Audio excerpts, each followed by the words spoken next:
আজিৰ বিষয়বস্তুটো হ'ল ফটোগ্ৰাফী। আজিৰ দিনত বোধহয় এনেকুৱা মানুহ নাই যাৰ হাতত মোবাইল নাই, কেমেৰা থকা মোবাইল। আৰু আমাৰ মানুহে কি কৰে বা আমি কি কৰোঁ, সচৰাচৰ মোবাইল দোকানত গ'লে আমি প্ৰথমতে এটা বস্তু চাওঁ যে কেমেৰাটো কেনেকুৱা, ভাল ফটো উঠে নে নাই, ভাল ভিডিঅ' বনে নে নাই।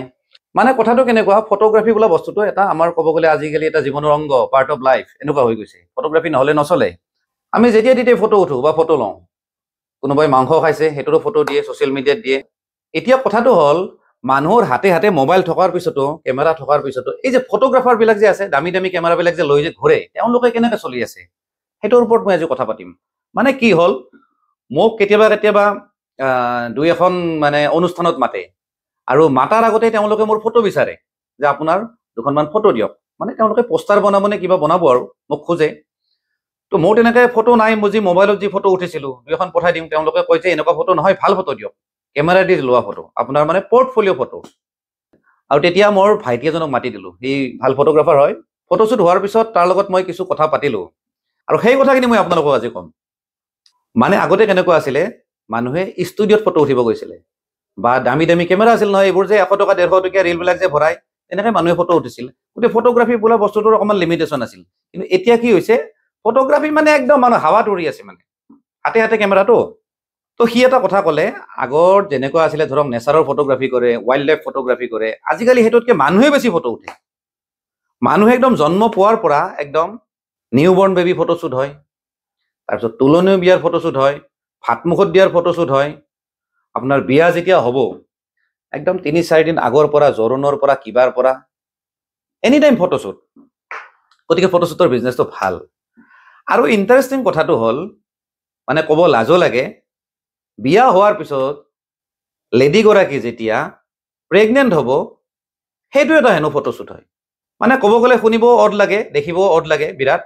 আৰু নাজানো কি হৈছে সমাজখন, আজিকালি বহুত ডাঙৰ ডাঙৰ চেলিব্ৰিটিবিলাকে যেনেকৈ দীপিকা পাডুকনহঁতে পেটটো উলিয়াই প্ৰেগনেণ্ট অৱস্থাত ফটোশ্বুট কৰে, যাক কয় মেটাৰ্নিটি ফটোশ্বুট। আৰু সেই বস্তুবিলাক বোলে, সেই ট্ৰেণ্ডবিলাক অসমতো আহিছে, আৰু সেইবোৰ ইয়াতো চলি আছে। তেনেকুৱা আৰু ক'ব গ'লে এইটো ফটোগ্ৰাফীটোক এটা ক'ব গ'লে বেয়া ইউজ কৰিছে। আৰু এটা কথা মোৰ খুব আচৰিত লাগে, আপোনালোকে কাইণ্ডলি কমেণ্ট কৰি জনাব যে সেই হাজবেণ্ডজনে সেই বস্তুটো কেনেকৈ একচেপ্ট কৰে, যে ফটোশ্বুটো হ'ল আৰু তেনেকুৱা ধৰণৰ ফটোবিলাক ছ'চিয়েল মিডিয়াত দি আছে। আৰে ভাই, মোৰ ফালৰ পৰা আপোনাক এটা কথা কওঁ, চাওক, আপুনি সৰু বাচ্চা নহয় যে আপুনি বেলুনটো ফুলাইছে আৰু মেলাৰ মাজে মাজে দৌৰি আছে, চবকে দেখাই আছে। সেইটো বেলুন নহয়, এইটো আপোনাৰ পত্নী হয়। অকণমান প্ৰাইভেচিটো মেইনটেইন কৰা দৰকাৰ, অকণমান লাজ সন্মান থকাটো দৰকাৰ। ঠিক তেনেকৈ আৰু এটা ফটোশ্বুট আছে, ডিভোৰ্চ ফটোশ্বুট। যেতিয়া ডিভোৰ্চ হ'ল নহয়, তেতিয়া পাৰ্টি কৰে, আৰু সেইটো হেনো ফটোশ্বুট হয়। আৰু এটা ফটোশ্বুট আছে, মোক ক'লে লেডিগৰাকীয়ে যেতিয়া এলুমিনি এমাউণ্টটো যেতিয়া পায় মানে হাজবেণ্ডজনৰ পৰা, তেতিয়া তেওঁ ফটোশ্বুট কৰে। মানে ফকটত যেতিয়া পইচাটো পাব নহয়, ফুল পাৰ্টি এণ্ড ফটোশ্বুট। আৰু সেই পাৰ্টিত কোন থাকিব জানেনে? সেইজন বয়ফ্ৰেণ্ড থাকিব, যিজন বয়ফ্ৰেণ্ডৰ কাৰণে তেওঁৰ ডিভোৰ্চ হৈছে। আৰু লগত সেইকেইজনী থাকিব, যিকেইজনীয়ে তাইক ডিমটিভেট কৰিছে, ডিভোৰ্চ কৰাইছে, তেওঁলোকে পাৰ্টি কৰিব। সেইটোৰো এটা ফটোশ্বুট হয়। গতিকে ফটোগ্ৰাফী বোলা বস্তুটোৱে নহয়, সমাজত বহুত বেয়া প্ৰভাৱো পেলায়। ঠিক তেনেকৈ আৰু কিছুমান ফটোশ্বুট আছে, যেনে পলিটিকেল ফটোগ্ৰাফী।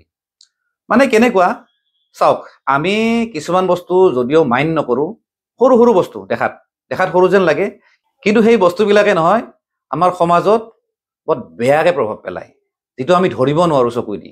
এতিয়া মই আপোনালোকক কৈ আছোঁ, যেনে পলিটিকেল ফটোগ্ৰাফী। পলিটিকেল ফটোগ্ৰাফীটো কেনেকুৱা, যিকোনো লিডাৰ, পলিটিকেল লিডাৰ, মিনিষ্টাৰ হওক, MLA হওক, বা যিকোনো পাৰ্টিৰ, আৰু তাতে কি কৰে, 4-5জন ফটোগ্ৰাফাৰ ৰাখিব। আৰু ফটোগ্ৰাফাৰবিলাকে ধুনীয়া ধুনীয়া ফটো ক্লিক কৰে। ক'ৰবাত মানে ফুটপাথত চাহ খাই আছে তেওঁলোকে, এনেকৈ দেখাব যেন ফুটপাথৰ দোকানীজনক বিৰাট সহায় কৰি আছে। ক'ৰবাত দুখীয়া মানুহৰ ঘৰত গৈছে, তাৰ ফটোশ্বুট কৰিব, আৰু সেই ফটোবিলাক ছ'চিয়েল মিডিয়াত দি থাকিব, আমি দেখা পাই থাকোঁ। আৰু তেনেকুৱা ফটোবিলাক দেখি দেখি আমি ডিমটিভেট হওঁ, বা আমি বুৰ্বক বনি থাকোঁ।